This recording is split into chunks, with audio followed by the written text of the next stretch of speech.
Welcome to The Tripod, where we break down the NRL every game, every week from a punting perspective. I'm Jacob Wynn. This is the NRL Finals Week 2 punting preview. Off of Week 1, we went 2-0 on best bets. We did lose the mixed matchup 28-25 thanks to a drop kick grubber in behind and a penalty try. I've talked all about that in the recap. And we lost the multi for the season. We've hit 60 wins, which is a huge achievement when you're talking about under 100 best bets. 38 losses, that's 61% success rate on the best bets, 67% success rate on the mixed matchups, 18-9 so far. If you add 100 on all of those, your profit is over $2,900. The multis profit is plus 16 units. There are only 2 games to discuss this week. We'll also get Tristan from Top Sport to let us know where all the action has been, share a bit of insight as well into what the potential lines could be as we look forward to the prelims, depending on who wins. And because there's less games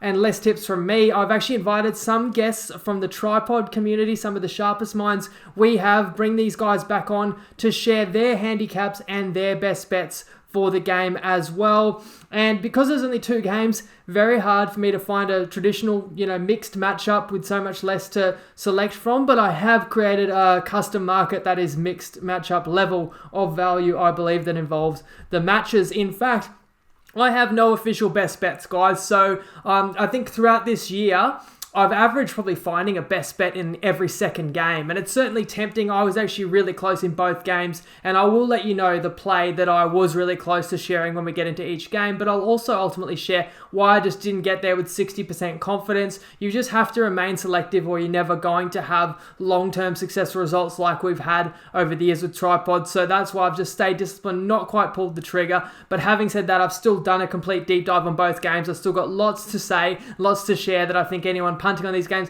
should consider, and my $3.50 value play that I'm going to share at the end does take advantage of the 2 sides I have a strong lean towards. But before all that, let's start with our sponsored segment, Market Watch.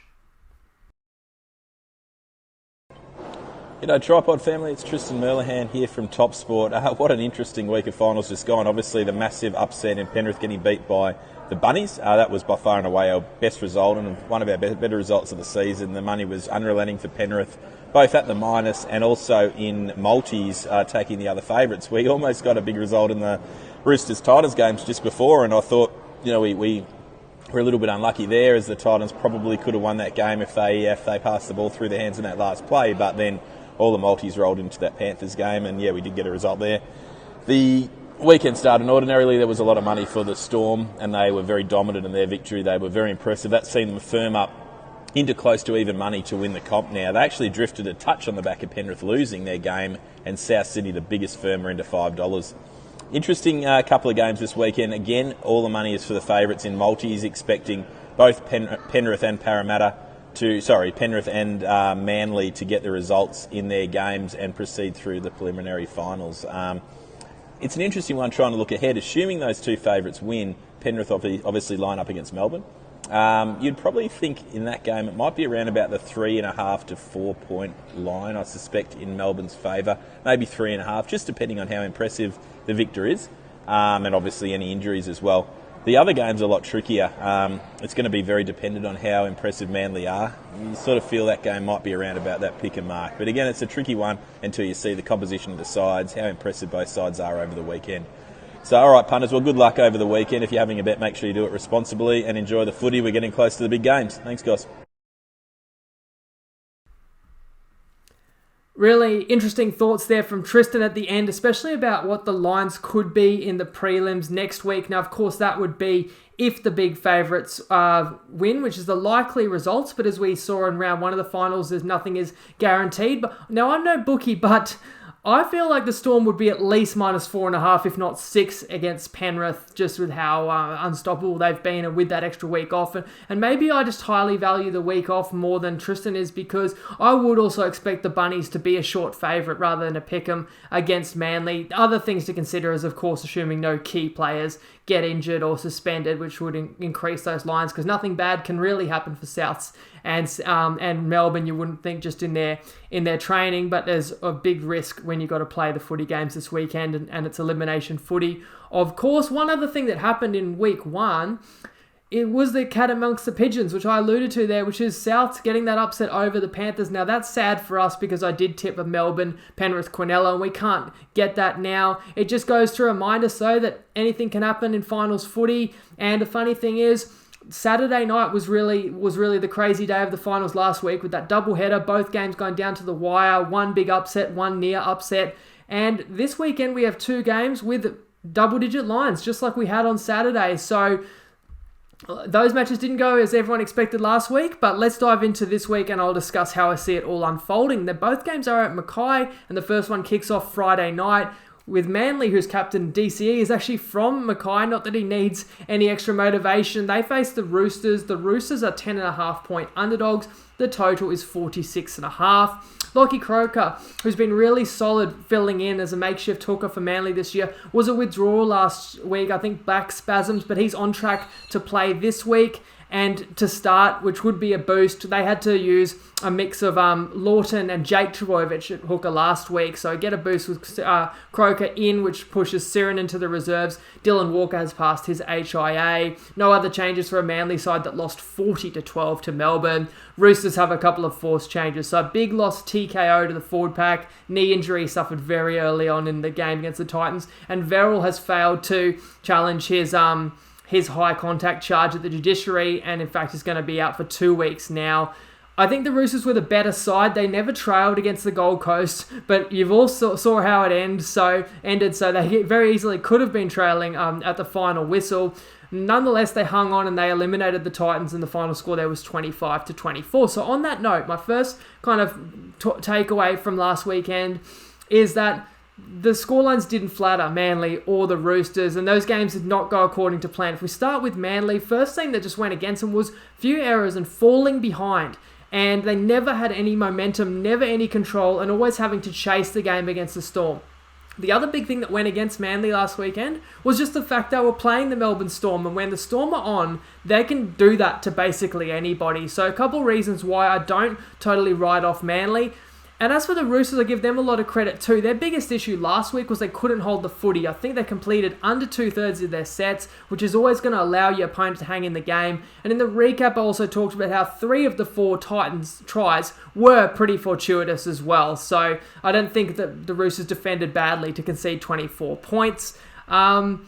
The thing is as well that with this week, you've got Manly, who is now gaining from having Croker back in, while the Roosters have lost another couple of key players. If I look at the Roosters, starting with their attack, of course it's all going to be centred around Teddy and Radley, who were both exceptional last week, and possibly Sam Walker. It wouldn't surprise me if he does get a start, or if not, get a lot of minutes at halfback this week. When you're a double-digit underdog, I think it's smarter to add variance to the game, to add the kid that's got no conscience, that's got no fear, that, yes, he's got a couple of errors or inexperience in his game, but he could also create a moment and help you find points that you're going to need to spring the upset. Whereas last week, where Walker didn't play the first 73 minutes, you could argue Robinson was thinking, let's go for the safer, the stable option, because we're the big favourites. We don't need any variance. We just want to be a bit more conservative. And on top of that, with Verrills out, you would expect possibly Lockie Lamb can play some hooker, which again would bring Sam Walker onto the field. So there's still some threats out there in attack for the Roosters, and Manly's not a team that's been that impressive in defence this year. They've let in plenty of points, plenty of times this year, so there is still potential for the Roosters to be scoring some points in this game, but I have mentioned that loss of Joey Manu is just absolutely massive, and I know since Manu was knocked out of the game against the Bunnies, yes, the Roosters still put on plenty of points against the Raiders, but the Raiders were rattled and folded in that game. And yes, the Roosters still found plenty of points last week, but I don't know if people realise how much the Roosters miss him, and the dimension of the attack of having an extra superstar, not only out in the centre position, but also who can float around the field, is going to be a big loss. On the other side of the equation, people may question Manly's attack this week because we saw Turbo kept fully in check against Melbourne, and then you might argue that showed the blueprint of how you stop Turbo. And that's actually a strategy among several things that Melbourne did in that game, a strategy I've seen the Roosters utilise effectively over the years, which is when your opponent spreads the ball wide, you just totally focus your defence on sliding and always remaining numbered up and always having numbers in front of the ball rather than ever rushing up, and therefore you sacrifice yards and you invite yardage, but you make it so much harder for them to ever break the line and for a defender to ever get isolated. And that's what Melbourne did. And then Manly never broke them open out wide with Turbo because Melbourne just slid and always had numbers in front of the ball. And look, I don't doubt that Robinson will come in with a really strong game plan and he have his team as well drilled as possible, but he also doesn't have the same roster that the Storm have, or the continuity, quite frankly, in the outside backs, or the forward pack that I think you need to win the battle in the middle third against Manly either, so that reduces the number of opportunities out wide. So I don't see the Roosters stopping Manly the way Melbourne did. And the other thing about the game last week is it felt like Manly came into the match against Melbourne kind of knowing to pull an upset against a great side, Turbo had to be at his best. And then when Turbo got shut down, it just felt like Manly had no plan B and kind of panicked. Whereas I do feel it's a bit different in this game where if the Roosters go all out and say, we're going to stop Tom at all costs, I still think Manly could win this game. I still think players like DCE, Foran, Schuster, Jake Trbojevic, Lockie Croker, Dylan Walker when he comes on, they can play make and they can take advantage of opportunities if they're given to them. So, and on top of that, I'd be the first to say like no player can just choose to dominate a game no matter how good they are. And we saw that with Turbo last week being negated. But hey, I do think he's that good that I do think that Des and the rest of the team will find more ways to get Turbo involved, and I do think he'll have a much stronger game as well this week. And that's why I'm definitely leaning to Manly. That I think they're going to bounce back, and I think they will be too good for the Roosters in this one, that with the gains they get, whereas with the losses the Roosters get, those losses just keep piling up. And when I look at the Roosters, I feel like their best case is they keep this close, keep it down to the wire, and then trust that a key playmaker like a Teddy or a Radley or a Walker comes up with a match-winning play. But let's look at who the Roosters have lost this year.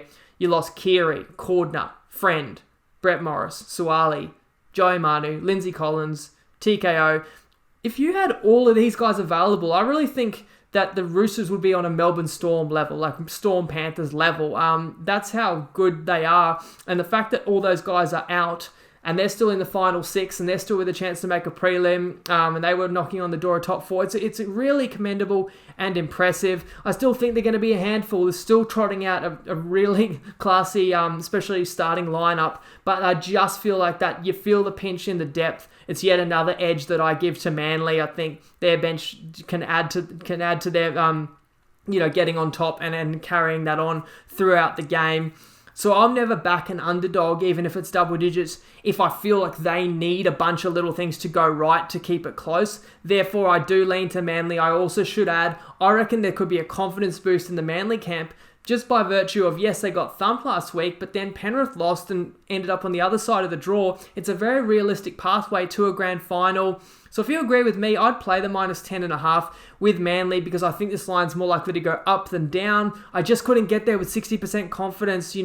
I do think the bookies have got it quite right with this line, keeping it high, not overreacting to last week.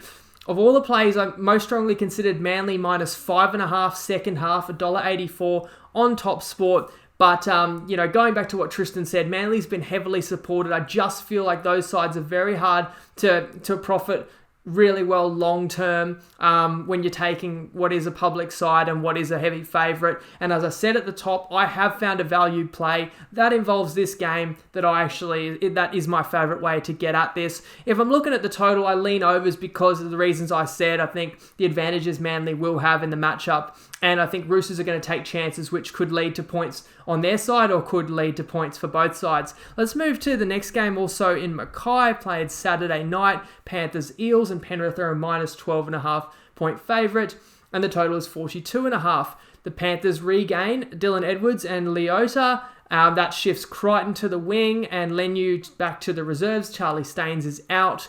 Crichton's this higher ceiling, higher talent player, and to Edwards, and I would prefer even playing Stephen Crichton at centre and then slide Momirovski to the wing, but I do actually think Penrith are at their best when Edwards is back there at fullback. He's underrated, he's more experienced, he's more consistent, and he can play make a little bit as well and really helps out Cleary. Has great chemistry with Nathan Cleary.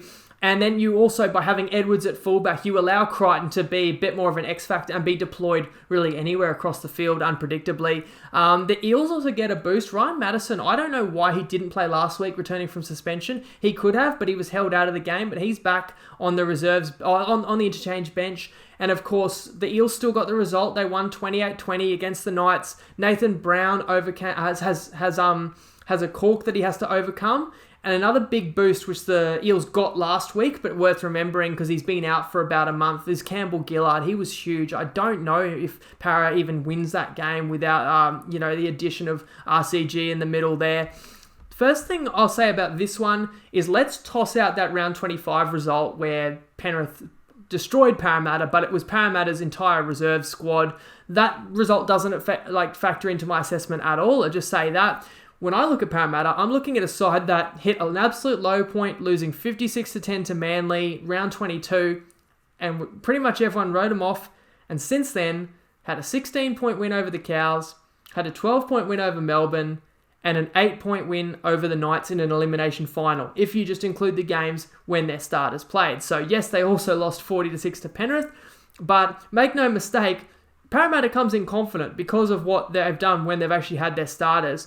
And considering they were written off a month ago and that they're clear underdogs in this one, I think Parramatta can play just how they like. They can play physical, they can play free. They've got no thoughts of really criticism coming their way, and they're not looking ahead. Obviously, I think they know they've got a huge task ahead of them, and they're happy to rip in. You can't say the same things about Penrith. I mean, they've been too good and they've shown too much over the last couple of years to lose this weekend. You got last year, they lost one game in 22 before the grand final where you can say they choked or they got stage fright, especially in that first half. And then this year they've won 21 of 24 in the regular season, and they did have major outs in all three losses. I'm pretty sure, for one, Nathan Cleary didn't play in any of those losses. And they were heavy favourites last week, and they had pretty much all the main personnel that they needed to beat Souths, and they failed. And so if Penrith was to lose this weekend, let's get it straight. That would be an unmitigated disaster. And, if Penrith loses this weekend, and I don't think it's likely, maybe some news comes out. Cleary's shoulder was never right. Luai's knee, never right. To'o had to rush back from the ankle. It doesn't matter to me. No excuses for Penrith. They just absolutely have to win this game. I mentioned tossing out the round 25 match between these sides. It doesn't tell you anything. But let's go back to round 16 when these sides also met. And if you recall, that one came down to a Mitchell Moses penalty shot after the siren to win. And while he missed, the Eels only lost 13-12. So that would be the blueprint for a Parramatta upset. If you like Parramatta, you're looking at the result of that game, seeing how close they came. You're liking the fact that Parramatta's playing with house money while Penrith has all the pressure in the world. And I talked about Parramatta's not going to be looking ahead. But what about Penrith? Don't you feel like they could have half an eye on next week? Because how could you not be thinking about the fact that if you win this one, you've got a rested Storm that you've got to beat next? So I definitely see all those things as an advantage, but that's kind of where the advantages end for me. I look across the park and I do still think that Penrith's just a superior side. So I'm not interested in taking Parramatta at the high line. And if I'm going to refer back to round 16, I should also mention Nathan Cleary didn't play in that game. Dylan Edwards didn't play either. And I think that was the game where Jerome Luai actually picked up his knee injury too. So some mitigating circumstances for why Penrith maybe didn't win that game a little bit more comfortably. In the end, it was anybody's game. Now, looking at last week, for sure, I will say Penrith deserved to lose and Parramatta deserved to win, but they were actually both really close matches, and the Knights' defence really wasn't very good, definitely not up to final standard. Compared to the Souths, I would argue, put on a defensive masterpiece, so we can all, see that Moses had a cracker of a game last week, and we all saw the Panthers get stifled. I'm just not expecting the same, results this week. We look at Parramatta, they love to gain that ascendancy through their forward pack physicality, and that's what Souths did against Penrith last week. But again, I think South's forward pack at this point in time is even more formidable than Parramatta's. And I think this is the week that after being handled like last week in the loss, the Penrith's big men are going to step up. I'm looking at the Vicious Fish. He was arguably the best form prop in the world earlier this year. A little out of sorts since he's returned to the bubble. Another game under his belt should do him good. You got Kikau he's been in the news only surrounding his next contract. He needs a statement game. You got Isaiah Yeo was a front runner to be chosen starting lock for the Kangaroos if a World Cup went ahead. So he's a big game player at this point. Capewell, Martin, they've played Origin Series. Tavita Pangai Jr., new lease on life down there with the Mountain Men. These are the players that I think lay the platform that gets Penrith on top. Even Coruscant, we all know he's had a disrupted second half of the season, to say it nicely, but it's a big matchup edge with him at hooker against Ray Stone for the Eels. And then you look at the halves matchup, as talented as the Parramatta halves are, I still got to take Cleary and Luai and give an edge to the Panthers outside backs as well.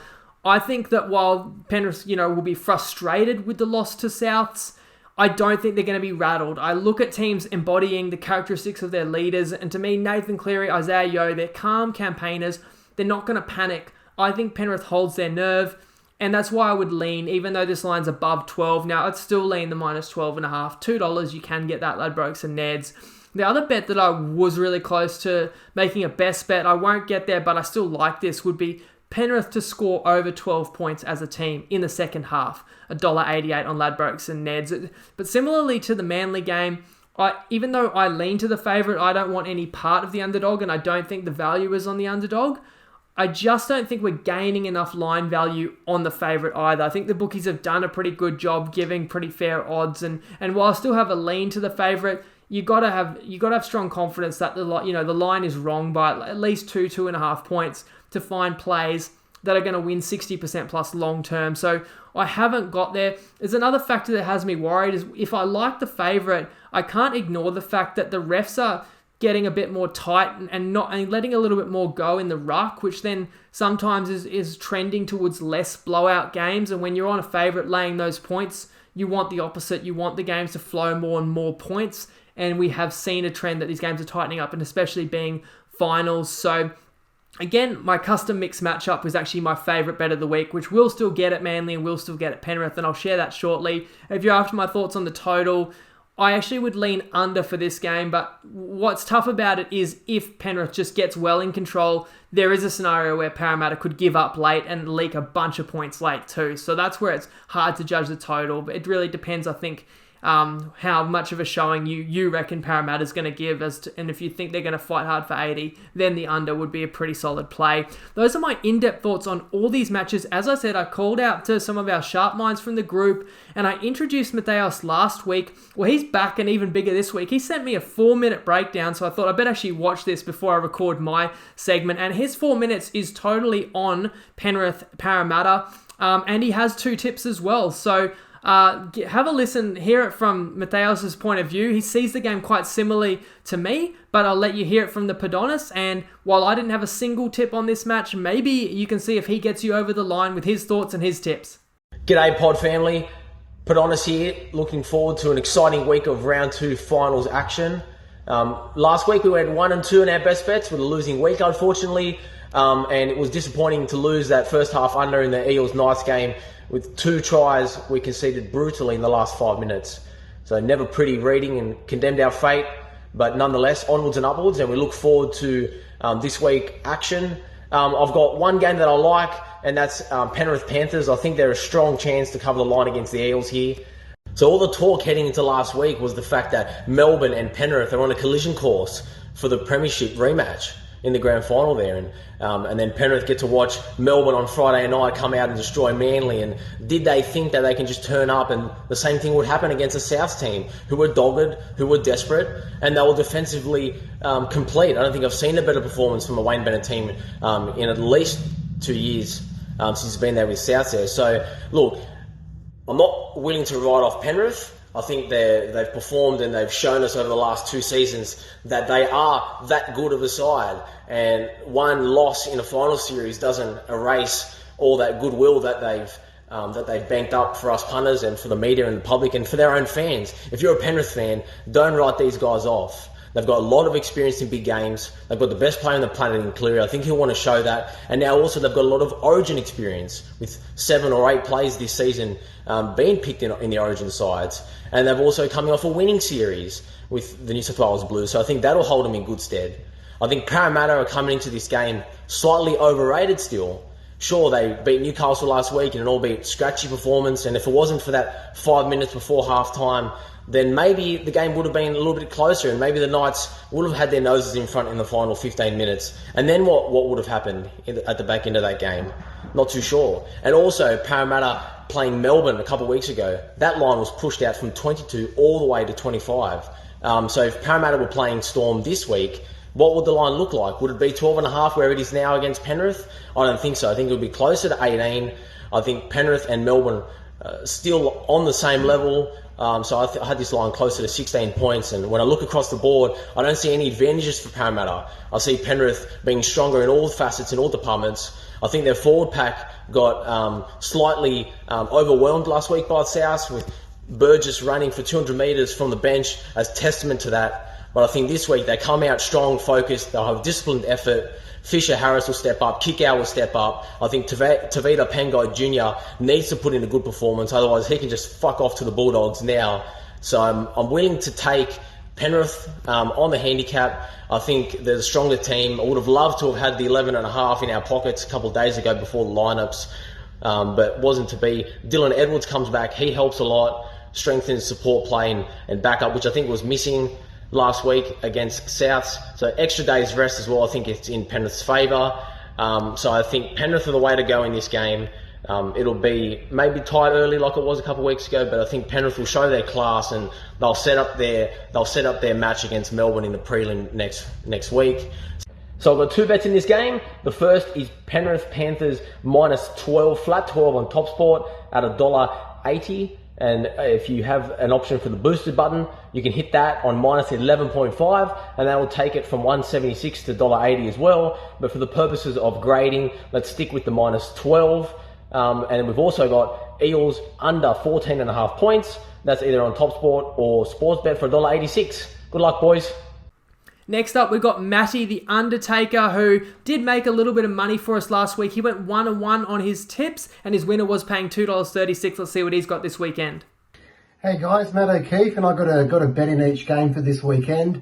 The first game I'm going to go Roosters team total over 16.5. That's $1.93 on Sportsbet. I think this week the Roosters just see this as a bit of a free crack at the stumps, really. They know if Patrick Herbert took any other option last week, then other than the option that he took, they lose the game. So it's kind of a free crack for the Roosters, and as injured as they've been this year, they do have a lot of strike plays. I've got more experience than Manly.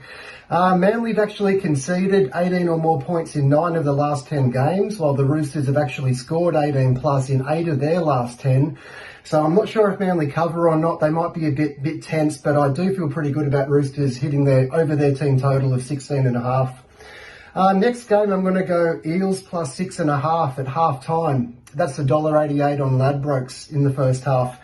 I think Penrith don't want to go out in straight sets, and they might be quite a bit stiff, and they just don't want to make any mistakes. I can see this game being a real rock fight early.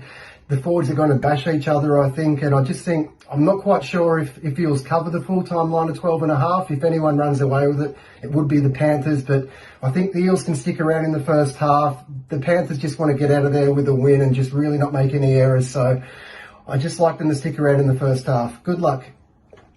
There you go, The Undertaker. I don't strongly disagree with what he said. I can't endorse Matty O'Keefe's tips there just because I'm leaning to the opposite sides, but I did mention I do think there could be points in this Roosters game, which would definitely help Matty's cause with the Roosters team total. And if you think Parramatta are any chance, I definitely agree they'd need that strong start. And you guys know I advocate highly for, if you like the big underdog, take them first half line, especially if you're getting over that key number. One more point on Matty. I have to say, if you're a fan of his cameos on the pod or his write-ups that he shares in the group, NFL season's now underway. Week 1 is in the books and we're up to week 2 now. And Matty is the host of an NFL player props tipping show that we have available only on the Tripod Facebook page. And that is a show that premieres every Saturday afternoon, 2:30 p.m. If you like your NFL and like NFL player props, check that out. Next up, we got Nicole from Sports Tech Daily with some try scorer tips. Hey everyone, it's Nicole from Sport Tech Daily. Look, we obviously had a great weekend tipping Mata Kavalu and Inari Tuala for first try scorer at $8.50 and $13 respectively last weekend. The actual tips we put on the Tripod episode were Tom Trebojevic and Garrick to score, and obviously they didn't do that.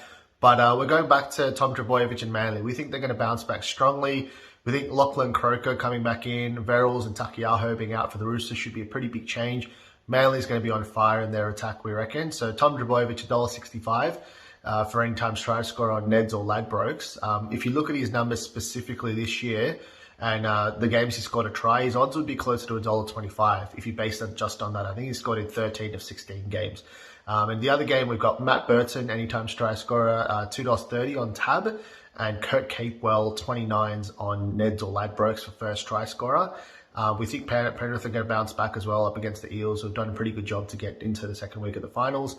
And as always, you can check out our tools on the Sport Tech Daily website. And as my old man always said, look for your money where you lost it. Well, he's doing that with Tom Trbojevic back to the well.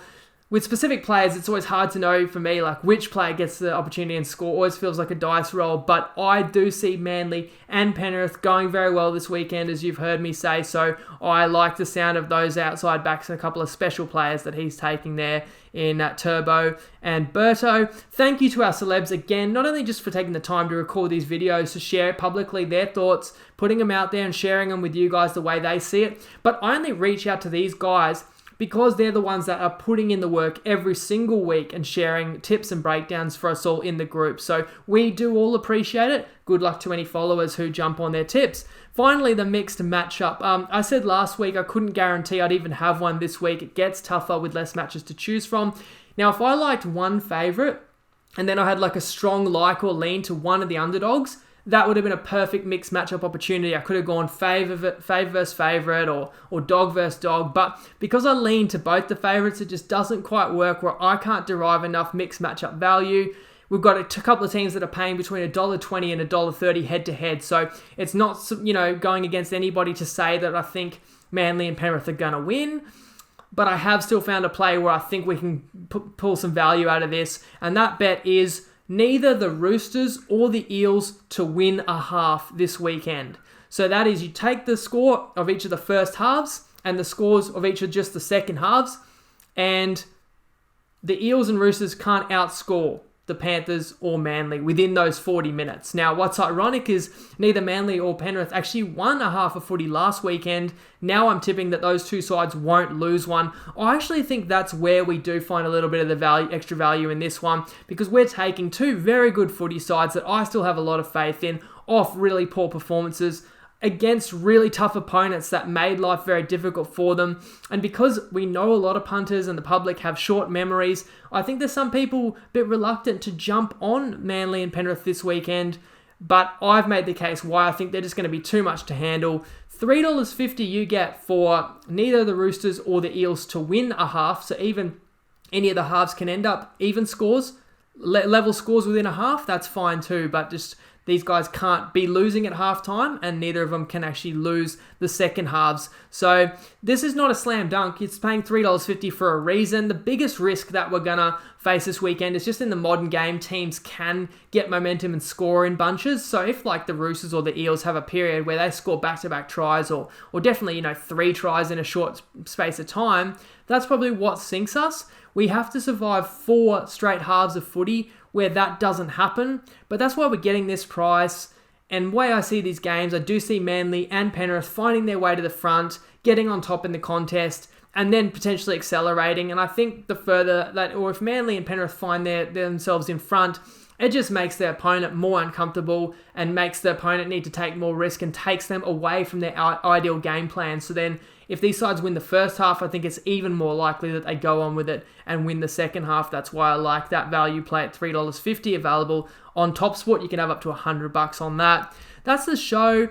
If both these favourites cover this weekend, I'll slightly kick myself for not having best bets, but then again, if they both win well, these big favourites will more than likely win that $3.50 play. So I'll still be happy with that. But let me know what you think of that play particularly, and any of my assessments that I've shared for this weekend, as well as the celebrity picks.